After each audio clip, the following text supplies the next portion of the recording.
सर्दी की एक अंधेरी रात थी। चारों ओर घना कोहरा फैला हुआ था और सन्नाटा पसरा हुआ था। सीमा अपनी दादी के गांव आई थी। गांव का नाम था सतपुरा, जो अपने पुराने किस्से कहानियों के लिए मशहूर था। वहां की हवेली में सीमा की दादी रहती थीं, जो सैकड़ों साल पुरानी थी। उस रात सीमा कमरे में बैठी किताब पढ़ रही थी। तभी अचानक उसे लगा कि बरामदे में कोई आहट हुई है। उसने सोचा शायद बिल्ली होगी। फिर भी दिल में एक अजीब सा डर बैठ गया। उसने खिड़की के बाहर झांक कर देखा, पर कोहरे के अलावा कुछ नजर नहीं आया। वह फिर से किताब में डूबी ही थी कि आहट फिर से सुनाई दी, इस बार और करीब से। अब सीमा का दिल तेजी से धड़कने लगा। उसने धीमे कदमों से दरवाजा खोला और बाहर झांका। बरामदे में कुछ भी नहीं था, पर तभी उसे लगा कि हवेली के पुराने कुएं के पास कुछ हलचल हो रही है। उसके पैर अनजाने में ही उस तरफ बढ़ गए। जैसे ही उसने कुएं के पास कदम रखा, उसे लगा किसी ने उसके कंधे पर हाथ रखा हो। सीमा ने घबराकर पलटकर देखा, पर पीछे कोई नहीं था।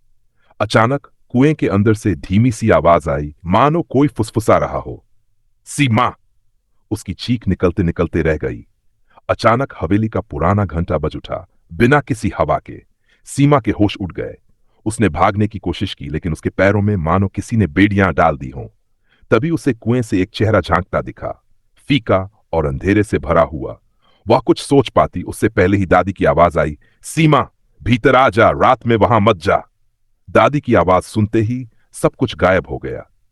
सीमा कांपते हुए दादी के पास पहुंची। दादी ने धीरे से कहा, वो कुआं, वहां सालों पहले एक लड़की गुम हो गई थी। तभी से वहां आहटें आती हैं। सीमा की आंखें भय से चौड़ी हो गईं। वह समझ चुकी कि कुछ दरवाजे और कुछ आहटें हमेशा के लिए बंद रहनी चाहिए। सीमा ने दादी की बात ध्यान से सुनी, पर उसके मनन मेंढर के साथ साथ जिज्ञासा भी बढ़ गई थी। वह सोच रही थी कि आखिर उस कुएं में ऐसा क्या है जो रहकर उसे अपनी ओर खींच रहा है। रात का सन्नाटा गहराता जा रहा था। सीमा के मन में अनगिनत सवाल घूम रहे थे। दादी के सो जाने के बाद उसने तय कर लिया कि वह इस रहस्य को जानकर रहेगी। वह हदी में एकदमों से फिर से कुएं की ओर बढ़ी। चांदनी की हल्की रोशनी में कुएं की परछाई डरावनी लग रही थी। सीमा ने हिम्मत जुटाकर कुएं के अंदर झांका। नीचे अंधेरा था, पर पानी में हल्की सी हलचल दिखाई दी। तभी एक ठंडी हवा का झोंका आया और एक आवाज फिर से गूंज उठी, सीमा! सीमा के रोंगटे खड़े हो गए। उसने पीछे मुड़कर देखा, पर कोई नहीं था। अचानक उसके पैर फिसले और वह कुएं के किनारे से लटक गई। वह चीखने ही वाली थी कि किसी ने उसका हाथ कसकर पकड़ लिया। सीमा ने ऊपर देखा, वहां दादी खड़ी थीं। उनकी आंखों में चिंता और डर दोनों झलक रहे थे। उन्होंने सीमा को ऊपर खींच लिया। दादी की सांसें तेज थीं। उन्होंने सख्त लहजे में कहा, मैंने तुझे मना किया था सीमा, उस कुएं में जाने की भूल कभी मत करना। वहां एक आत्मा कैद है जो अब तक मुक्ति की तलाश में है। सीमा की आंखें डर और पछतावे से भर गई। उसने धीरे से पूछा, कौन है वो आत्मा दादी? दादी की आंखों में आंसू आ गए। उन्होंने गहरी सांस लेते हुए कहा, वो मेरी छोटी बहन मीरा थी। बचपन में खेलते खेलते वो इसी कुएं में गिर गई थी। उसकी आत्मा तब से यहां भटक रही है। सीमा का दिल दहल उठा। वह समझ गई कि ये आहटें उसकी दादी की बहन की हैं, जो आज भी अकेलेपन में किसी अपने की तलाश कर रही हैं। सीमा ने दादी का हाथ थाम लिया और कहा, दादी, अब हम मीरा बुआ को मुक्ति दिलाएंगे। दादी ने रोते हुए हामी भरी। अगले दिन उन्होंने एक पंडित बुलाया और विशेष पूजा करवाई। मंत्रों के बीच कुएं के पास एक दिया जलाया गया। धीरे धीरे कुएं से हल्की रोशनी निकली और एक शांत, सुकून भरी आवाज आई, धन्यवाद। उस दिन के बाद से हाथ से हवेली में आहटें आना बंद हो गई। सीमा और दादी ने चैन की सांस ली। सतपुरा गांव के लोग भी अब उस कुएं के पास बेखौफा जा सकते थे। लेकिन सीमा ने एक बात हमेशा याद रखी, कुछ रहस्य सुलझाने के लिए हिम्मत और सच्चाई की जरूरत होती है, न कि डर की। समय बीतने के साथ सीमा और उसकी दादी ने वह डरावनी रात पीछे छोड़ दी थी। हवेली में शांति लौट आई थी और सतपुरा गांव में भी सब कुछ सामान्य सा हो गया था। लेकिन सीमा के मन में एक सवाल था जो उसे हमेशा परेशान करता था। क्या मीरा की आत्मा सच में शांति पा चुकी थी? वह अक्सर दादी से यह पूछती रहती, लेकिन दादी हमेशा टाल देती। एक दिन सीमा ने ठान लिया कि वह खुद इस रहस्य का पूरा समाधान निकालेगी। दादी ने उसे सख्त मना किया था, लेकिन सीमा की जिज्ञासा अब उसे किसी भी कीमत पर जवाब ढूंढने पर मजबूर कर रही थी। उस दिन शाम को सीमा ने फिर से कुएं के पास जाने का निर्णय लिया। लेकिन इस बार उसने एक छोटा सा धागा, एक मोमबत्ती और कुछ फूल साथ में लिए थे। वह जानती थी कि मीरा की आत्मा को पूरी तरह से शांति पाने के लिए उसे कुछ खास करना होगा। गांव की चुपचाप सुनसान रात में सीमा कुएं के पास पहुंची। हवा की सर्द लहरें उसके शरीर को छूने लगीं और उसकी सांसें तेज हो गई। उसने मोमबत्ती जलाई और फूलों को कुएं में फेंकते हुए मन ही मन मीरा की आत्मा को शांति देने के लिए प्रार्थना की। अचानक उसे एक हल्की आवाज आई। तुम फिर आई हो? यह आवाज मीरा की थी, लेकिन अब उसमें वह डर नहीं बल्कि एक अदृश्य शांति थी। सीमा ने धीरे से कहा, मैं सिर्फ तुम्हारी मदद करना चाहती हूं मीरा। तुम्हें शांति चाहिए ना? कुएं के पास से एक हल्का प्रकाश निकला और उसमें एक धुंधली छवि उभरी। यह मीरा की छवि थी। उसकी आंखें अब घबराई हुई नहीं बल्कि शांत और संतुष्ट लग रही थीं। उसने धीरे से कहा, मैं अब जा सकती हूं। धन्यवाद सीमा, तुमने मुझे उस दर्द से मुक्ति दिलाई है जो मैं सालों से महसूस कर रही थी। सीमा के दिल में अजीब सा सुकून था। उसे महसूस हुआ कि अब मीरा की आत्मा को शांति मिल चुकी है। वह धीमे से मुड़ी और हवेली की ओर चल दी। इस बार कुएं के पास कोई आहट नहीं थी और न ही कोई अजनबी आवाज।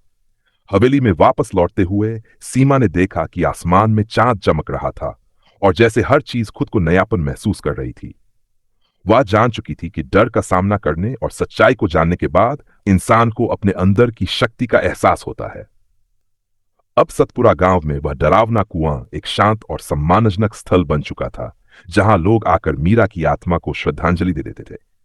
सीमा को अब कोई डर नहीं था, बल्कि वह जानती थी कि कभी भी किसी के दर्द या अकेलेपन को समझने और मदद करने की शक्ति रखने वाला दिल सबसे बड़ी शक्ति है।